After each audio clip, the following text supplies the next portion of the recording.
Hey, I'm Dr. Tom Shell with SecondVet.com. Welcome to our Patreon group at patreon.com/SecondVet. If you've been here a while, I hope you enjoy the information that we're presenting. I love to teach. I love to share what I know, what I've experienced over the years with horse owners. Hopefully I can help them out. But if you are not a member, I invite you to join us. Again, it's at patreon.com/SecondVet. I will have it listed somewhere below. But today's video, it's just open to everybody. Over the 30 some years I've been working with horse owners, there's really three types of horse owners that are out there, and that's what I want to talk about here today, because depending on which type of horse owner you are, it dictates the results that you will get with your horse. So let's dive into it. So here we are, the three different types of horse owners. The first one up here in the upper left, I'm going to call a seeker. This is a person that is seeking truth, seeking options. This other one I'm going to roughly call is a taker. This is a person that tends to sit on a fence. And then the last one is a victim. And I mean no offense by any of these terms that I'm using, but they definitely are three different types of horse owners. They're out there. They're not just horse owners. These are pet owners. These are homeowners. These are car owners. These are everything. This applies to everything.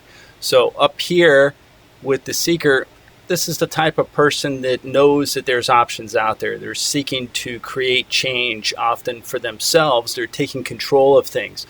They may be a horse owner that has a problem with their horse, but they don't accept what another person says, especially if it is kind of a dire end. There's nothing more that can be done. They don't accept that. They continue to look, they continue to seek, and they want to find out.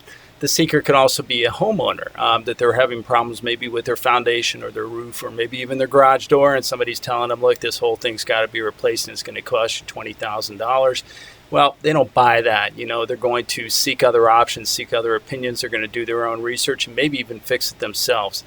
The seeker is the one who gets the best results, in my opinion. And again, this applies to everything: horse ownership, home ownership, car ownership, being a parent. It applies to everything. But the seeker is the one who gets the best results, in my experience.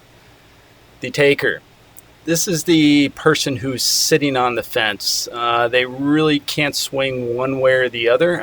We can have a problem with the horse, and a lot of the times they'll just drop the horse off to the vet or just tell the vet, hey, doc, just do whatever you need to do. And the vet's just kind of left to their own devices, and they choose for themselves because the owner doesn't want to actually really participate, make a decision. They just say, do what you need to do. Just fix it for me. And these owners here, they get what they're asking for. They get what they're seeking. And so a lot of the times the taker gets short-term fixes, and they continue to have the same problem over and over and over again because they're not participating in it. They just sit on a fence. They can't make a decision. The victim. The victim is more common than what we think, especially in the horse owner world or in the world of medicine, even in the world of home ownership. The victim is the person who believes that this has happened to them. This isn't something that they created, but this has happened to them. They don't understand why this has happened to them. They feel sorry. They want to join a group and co-commiserate with others that they have similar problems. And we just don't ever want to find a solution. We sit there and say, geez, doc, what do you think? And the doc gives us recommendations, and we say, geez, I don't know. And I worry about it. I fret over it. And the problem just continues. And we continue to have tears and tears and tears because we're worried about it. But yet we don't want to make a decision over things.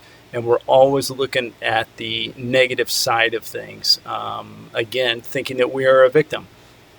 And again, the victim here rarely gets positive outcomes. The taker sometimes does, but they always get what they're seeking. The seeker is the one who gets the best outcomes, and there's very many reasons for that.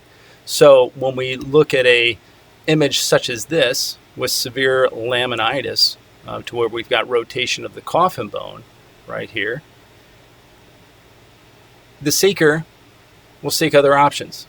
I can personally tell you, looking at this x-ray here, that this option that has been applied, this wedge pad here, plus or minus a shoe, I don't see any nails in this image, but this wedge pad is not the answer. I can tell you that from my 30 years of experience. It's not the answer for this laminitis.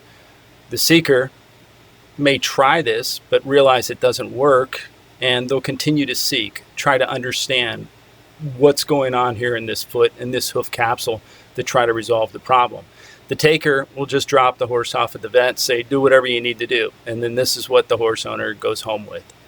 The victim continues to worry. There's nothing that can be done by that vet or anybody else that's going to appease them, because they continue to worry about it, and they don't bother to take the time to try to understand things, because maybe inside they don't believe that they can. I don't really know. Or we can have a case like this: severe lymphangitis of the left rear. Again, a seeker who's dealing with this on a chronic level is going to seek out options. He's going to seek out, why is this happening? What's going on with the lymphatics? What's going on with the circulation? Is there an infection? That's what the seeker does. The seeker's seeking, looking for answers, looking for truth, and they will find it dependent and based upon the level that they're seeking. The taker, again, drops the horse off at the vet, says, do what you need to do. Vet takes 7, 8, 9, 10 x-rays here, runs a bill up of about 800, 900, probably more than that today's day and age, of x-rays, trying to assess, is there an infection of the bone? No, everything looks pretty good. I'm going to run all these tests, blah, blah, blah, blah, blah. And 8 hours later, after the owner picks the horse up, there's really no solution other than maybe a topical sweat wrap and a corticosteroid. They were no better for the worse. Now they're out about $3,000 or $4,000. And the vet just did exactly what they told him to do. Just do what you need to do. They don't care to understand. They don't care to seek. They don't care to try to resolve this and get to the underlying root problem. The victim will sit there and act like a victim. This is a problem. This is chronic lymphangitis. There's nothing that can be done. I belong to several groups online, and they tell me there's nothing that can be done. There's nothing that can be done. And they will get exactly that. Nothing can be done. And so they will continue to deal with this over and over and over again. So ultimately, the question is, which type of person are you? Because it doesn't just manifest in the horse world in terms of how you care for your horses. It manifests in everything else. And all of us are one of these every day. And that can change. We can be a seeker one moment, and then we can feel like we're a victim the next. We can be a seeker one moment, and then we're a taker, vice versa. We're all a mix of this. The ultimate question comes is, when it comes to your horse's health, and your health for that matter, which one are you?